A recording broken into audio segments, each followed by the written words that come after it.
The LGBTQ+ community, making it a point to lead the Pride Parade this year. KSHP 41 reporter Abby Dodge talked to one officer who's establishing connections with the LGBTQ+ community, all through a new role in the department. Officer Alex Saragusa spends more time in meetings than on patrol these days.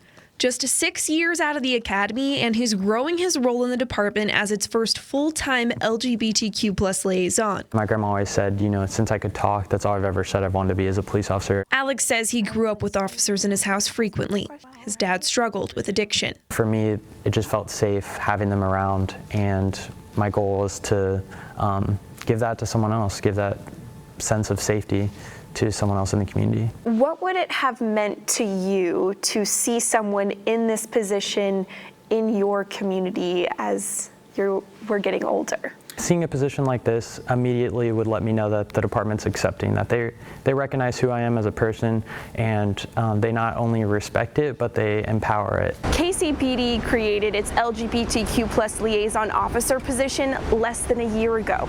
It's one of very few full-time positions in the metro. The goal is just to be as accessible to the community as possible. Why is it important for you to take this proactive approach and be there before anything happens? I think proactive is one of the best ways to assist in preventing things. If you're always responding to stuff after it happens, there's no really way to kind of prevent it. From the Pulse nightclub and Club Q shootings of recent years to the historic Stonewall riots. Any community would be, fearful when those events happen, and just getting reassured that the department's on top of their safety, I think is important to them. Alex says he's working to make Kansas City's LGBTQ spaces as safe as possible through department-sponsored training. Have you noticed a different style of engagement with that community as you're out on cases or just interacting with people?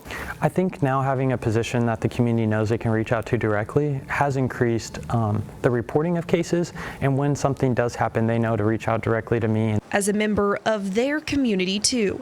In Kansas City, Abby Dodge, KSHP 41 News.